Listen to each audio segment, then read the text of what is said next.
Welcome to Dan the Road Trip Guy. I'm your host, Dan, and each week we'll embark on a new adventure, discovering memory and life lessons of our incredible guests. From everyday travelers to thrill seekers and everyone in between, this podcast is your front row seat to inspiring stories of passion, resilience, and the pursuit of happiness. So buckle up and enjoy the ride.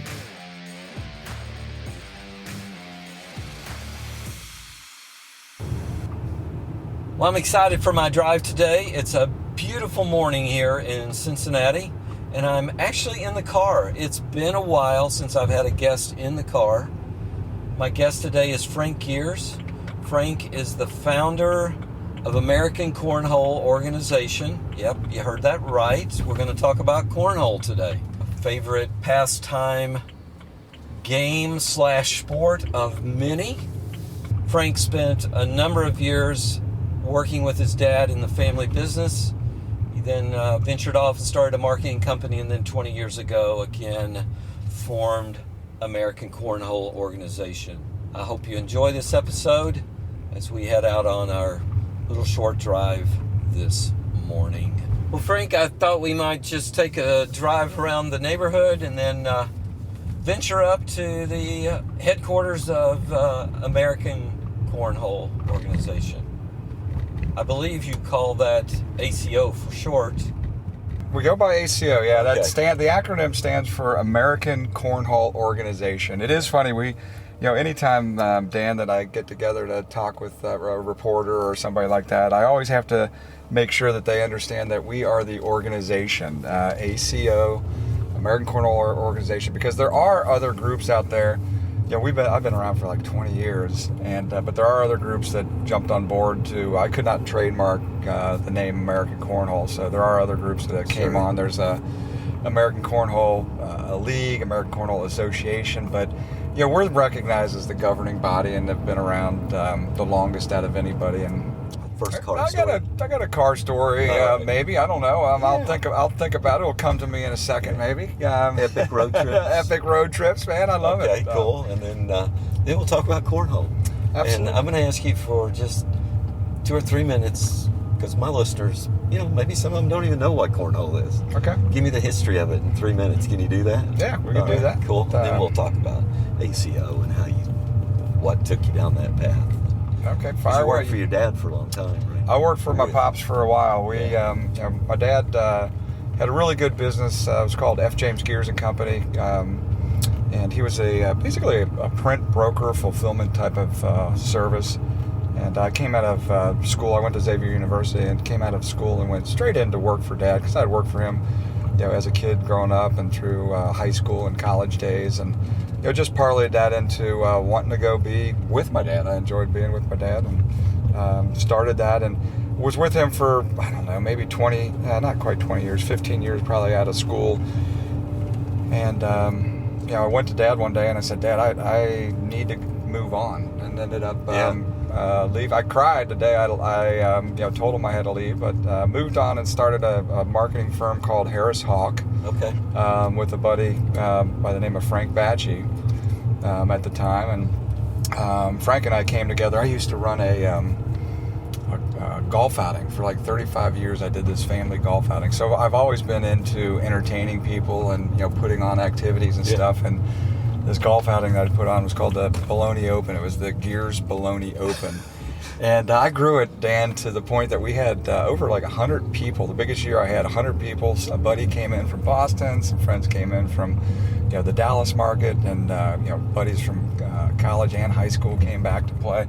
So those were great days with the Bologna Open.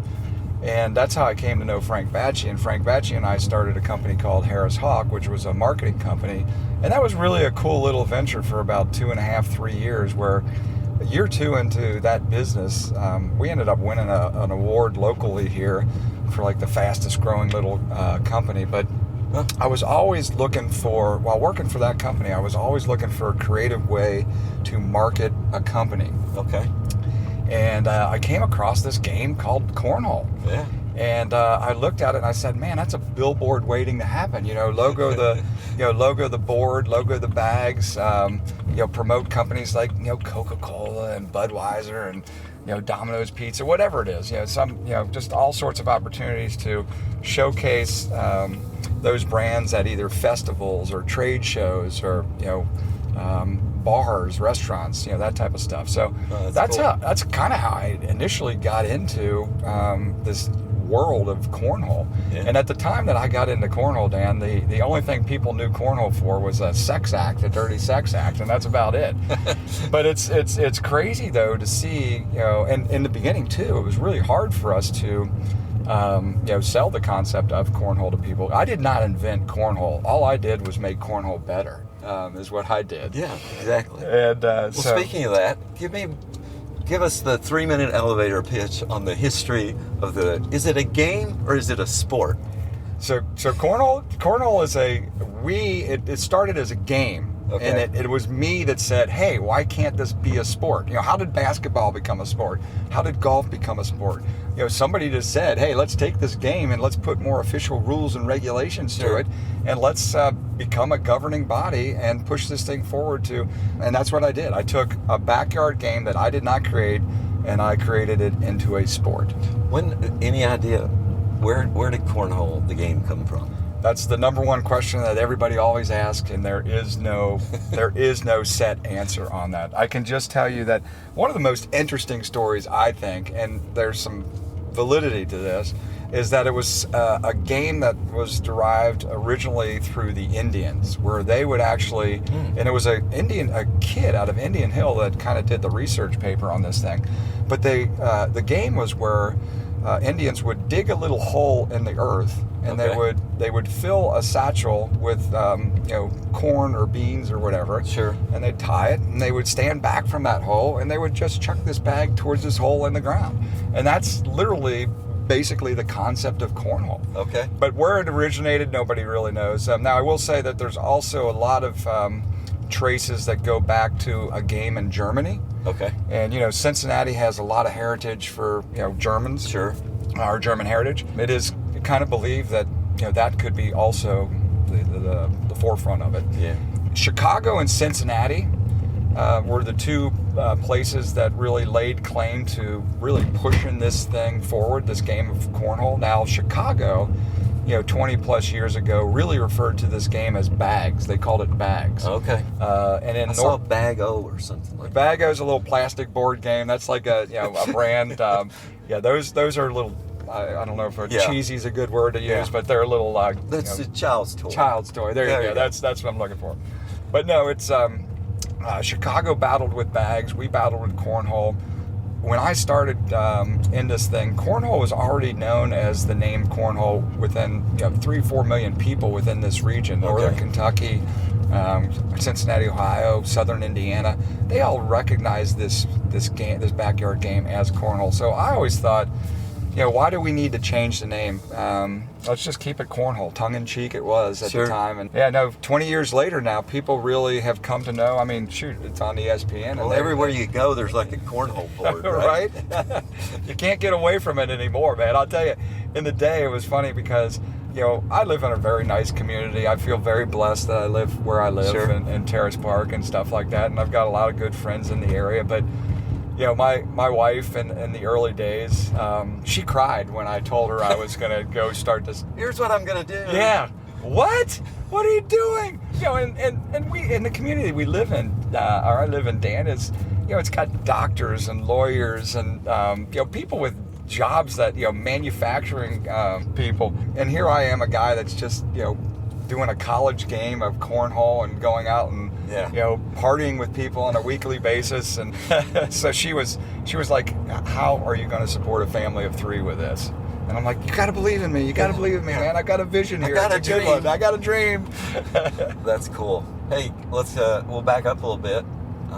And best I remember your dad, and I was friends with your mom and dad, and that's how I met you. But your dad was kind of a car guy, best I remember, or liked cars.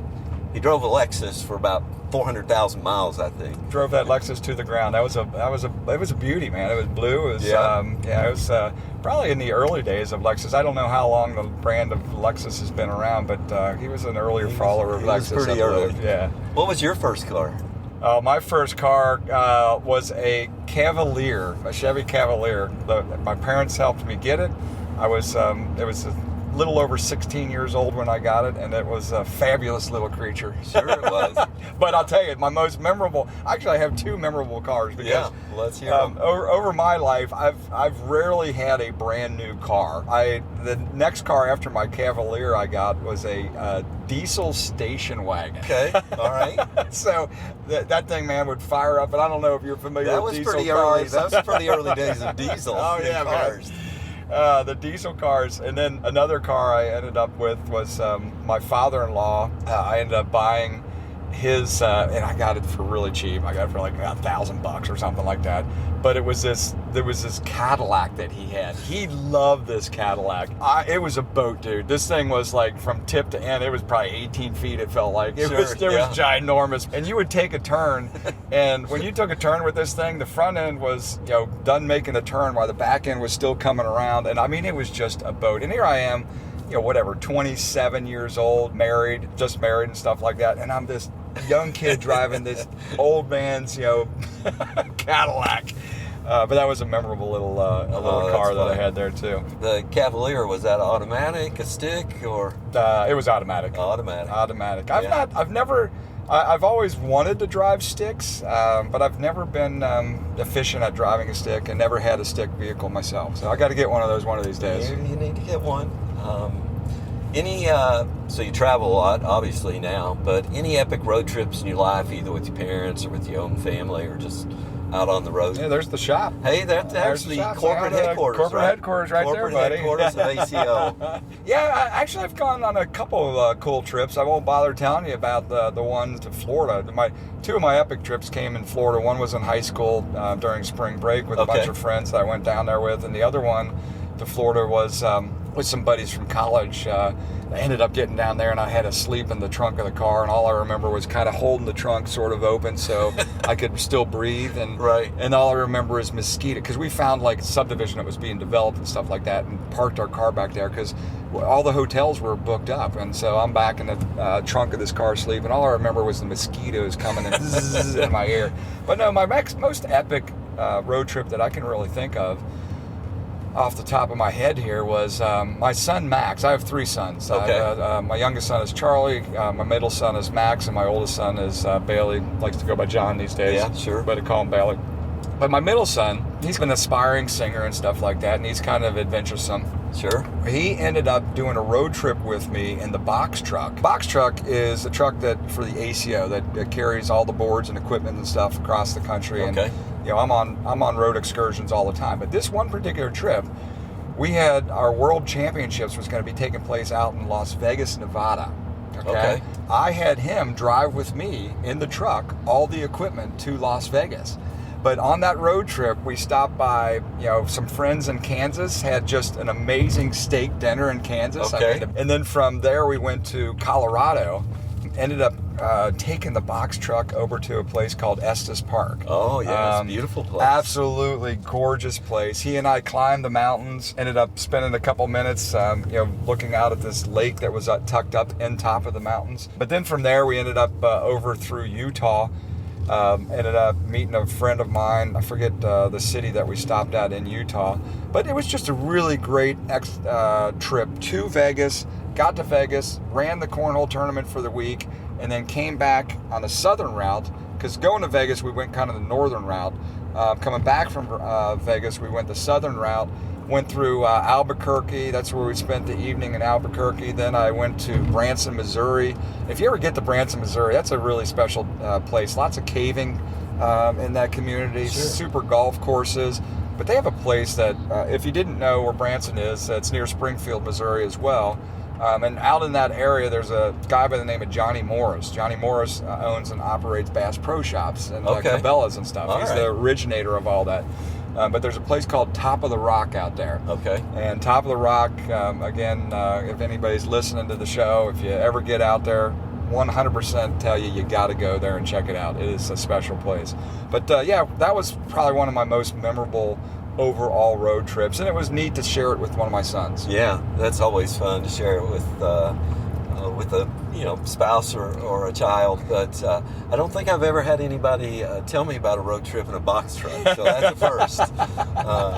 You talked a little bit about how you got into cornhole and how this has become. You're in your 20th year, I think. This is our 20th season. Yes. Yeah, 20th season. Talked about how you got into that. Take us through how that's grown and how it's changed over the years. So much and so much behind it over the years. But one of the things is when I first got involved with cornhole, nobody really knew what it was. There was people out there that played it in their backyards a little bit and stuff like that. But more often than not, I'm going to these trade shows to introduce this sport to communities and things like that. And I had to explain every time I started talking about cornhole.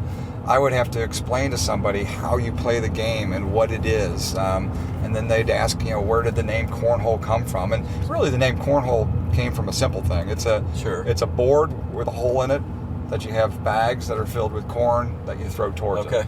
Now the bags are no longer filled with corn, they're filled with a resin fill. Okay. One of our early clients was Carnival Cruise. I did product for the boats. Okay. That's actually how the game really got spread internationally. Was the two biggest factors that I take away from the game being spread internationally was Carnival Cruise, kind of getting it started, and the U.S. military.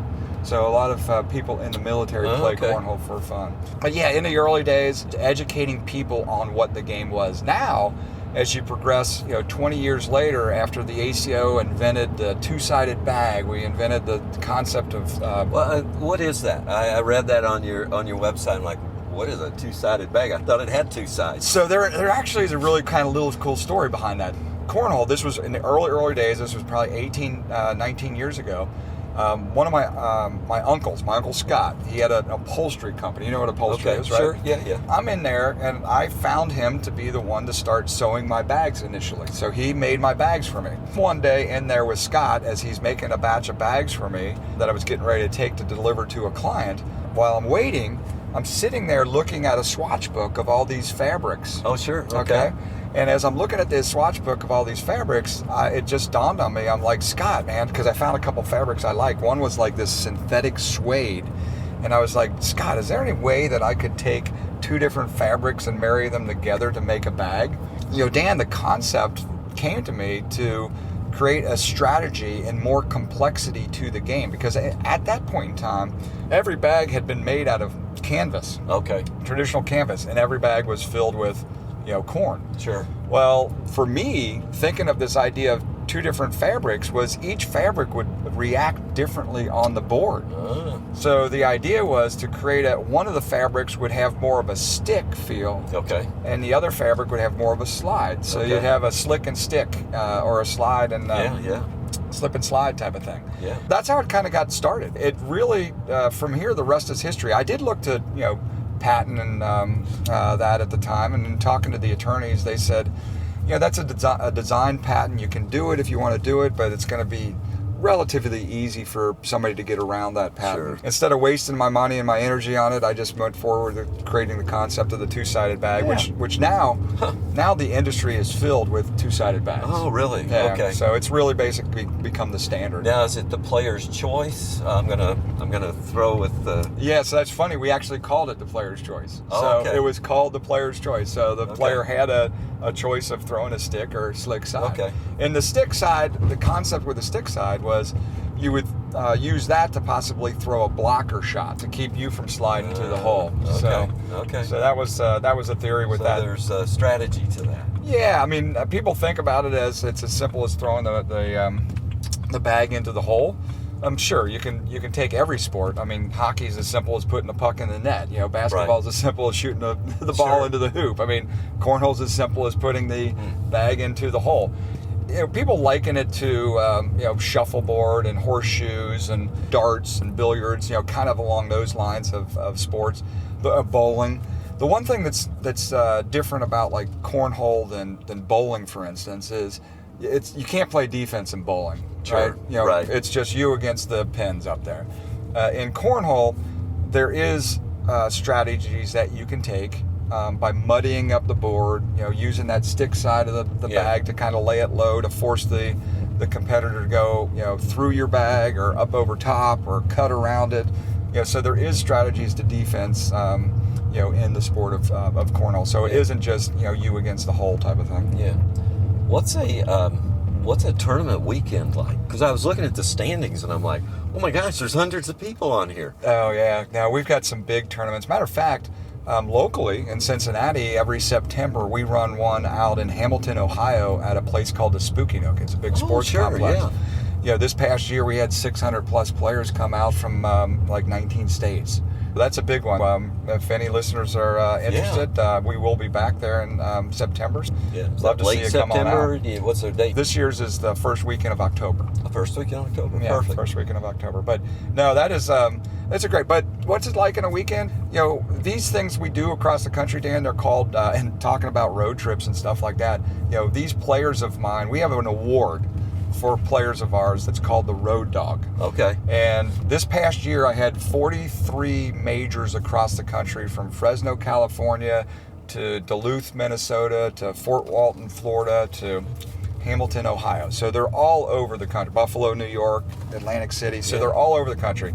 We even went international this past couple seasons, where we've been running one out in the UK. Yeah. And then this coming season, we've actually added one in Canada, one in September and one in May, in a place called Prince Edward Island. Oh, sure. But I was going to tell you about, talk about road trips, and we have an award that we created called the Road Dog. The Road Dog is for anybody that travels to 13 of our majors in the course of a season. Okay. These majors are the big tournaments that take place over a weekend. Usually we're doing a welcome bash on a Thursday night, where we play cornhole all Friday and all Saturday, and then everybody goes home. We're listening to music, we're eating food, we're enjoying the people and the environment and the competition.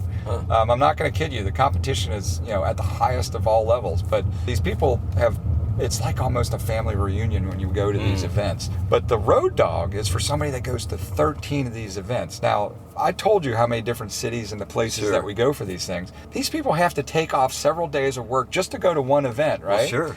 And it costs them money for entry, it costs them money for hotel rooms, it costs them money for travel expenses, and they're doing this 13 weekends of the year.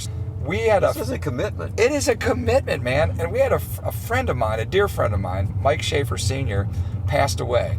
Prior to him passing away, one of the coolest things that I did, I think, in my entire cornhole career, was come up with the concept that we were going to create this award in honor of him. And the award was called the Road Dog. Okay. A lot of people have to die before they get recognized. I wanted to recognize him before he died. Sure. I actually worked with Mike, told him about this award that we were doing and what it was all about. When he was in the hospital, I actually took logos to him and had him help pick out his logo that was going to be for his award. Anyway, he did pass away, but the good news is he was alive for the first season of the Road Dog, so he got to see the first 9 people that ever won this award. Yeah. All right? Well, what I never thought, what we do for this Road Dog is we give away a bourbon barrel with an etched logo in it and their person's name, right? Never conceived that we would ever have more than maybe 10 of these people doing this on an annual basis, because that award costs us a little bit of money too. Yeah. Well, the second year, dude, we ended up with 23. The next year we ended up with 53. So we're in year 4 of this Road Dog Award. We have 69 people now that have traveled this past season to 13 or more events. Some people have done 20, 21 of these things. It's really kind of a cool thing and a passionate thing. But again, wow. Stop, sorry. Oh, not a good thing in the neighborhood where, I knew better to do that. I got so enthralled in your story, I'll probably get pulled over by the Terrace Park police, because as you noticed, I've stopped and I've counted to 5 or 6. You've got to do that every time. I'm going to stop at this one. Yeah, just to There's stop. not even one here. I love it. That's great. But no, cornhole has been it's been a lot of fun over the years, and again, I've calculated out that I've driven over 1 million miles already in my life just for the growth of this game and this sport. Yeah, great, man. That is so cool. Thanks for sharing all that. Here's a question for you. Imagine today you could go on a road trip with anybody, living or deceased. Who would it be? Where might you go? So there's a couple different paths I could go with that. If it's going to be like a... And you might load up that box truck with everybody, right? There you go. If it's going to be somebody that I want to go really kind of like partying with or something like that, I probably would grab somebody that's more comedic in nature, like a Will Ferrell or Sure. a Chris Farley or somebody like that to go on a little trip with. I think that could be a lot of fun. But if I was going to go with somebody that I'd like to just learn more about, tap their brain a little bit, who they were, it probably would be Walt Disney. And the reason I say that is I don't know a lot about the man, but what I do know about is that he created an amazing brand. He created something it's entertainment for people. I started by telling you early on that I ran a Bologna Open for my for my family. I do this. I feel like I'm an entertainer, or somebody that not an entertainer in himself, but I'm looking for ways to give people something to do in life and give them some joy in life, I guess is what I'm saying. And I've got some cartoon characters I've developed in my mind that I've always wanted to release, and I just haven't had the money or the time to do it because I've gotten wrapped up in cornhole. But I just like to learn more about where his brain was, because he was a dreamer, and I feel like I'm a dreamer. Sure. And I feel like he was the ultimate dreamer, and I would just like to tap into that. Yeah. What's on your bucket list? Got any big things on your bucket list in life? This is a huge bucket, not a huge bucket list, but a far-fetched bucket list. But I've always thought that it would be amazing to be able to somehow get up there, go into space for a little bit, and look back at the Earth. I would love to, SpaceX or something like that, get in one of those ships and go up there. I mean, another kind of crazy, dream or bucket list dream for me. I told you my son Max is a singer, aspiring singer. Yeah, absolutely. And I'd love nothing more than to actually see him succeed, where he was a very successful and going on tours. And I would just be the roadie for him. I'd set up the stages and work behind the scenes, and just that to me would be an ultimate bucket list dream. Is just to chill being part of the road crew. Yeah. I'd drive the semi or whatever with the other people and just be there to see him do his thing. Cool. Well, you've been in, you were in the family business, you started another business, then you started ACO. What advice might you give to, maybe it's somebody starting a business, maybe it's just a young person. What kind of advice would you give them? I don't know. There's nothing easy in life, but keep pushing. I mean, be persistent. Perseverance goes a long way. I feel like I've been beat down numerous times, and people have no idea how I've stayed around as long as I have, but it's just being persistent. Yeah. Great advice.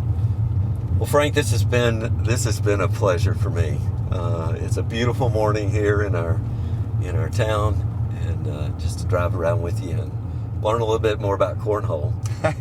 Well, Dan, I do appreciate you picking me up and taking me on this little road trip. And I don't usually get to ride around with people because most of my guests are scattered about.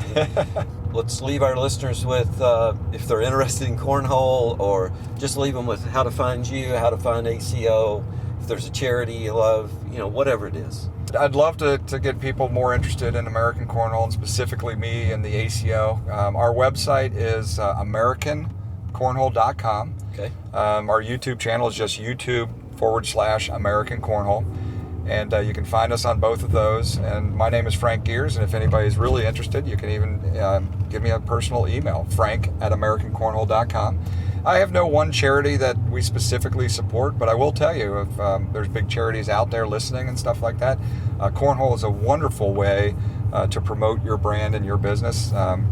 Carson Palmer was one that we did a couple big charities for downtown with the sport of cornhole for Easter seals. Oh, wow. So, but anyway, if anybody's interested, you can reach me at Frank, Frank, at AmericanCornhole.com. Well, thank you, Frank. And if I have one more piece of advice. Yeah, of course. I always have to end with this. Yeah. Keep on pitching. Oh, thank you. Mine is keep on driving. There you go, baby. Oh, that was fun. Thanks, Dan. Oh, man, that was fun. Thank you for tuning in to Dan, the Road Trip Guy. I hope you enjoyed our journey today and the stories that were shared. If you have any thoughts or questions or stories of your own, I'd love to hear from you. Feel free to reach out to me anytime. Don't forget to share this podcast with your friends and family and help us to spread the joy of road trips and great conversations. Until next time, keep driving, keep exploring, and keep having those amazing conversations. Safe travels. And remember, you can find me on the internet at dantheroadtripguy.com.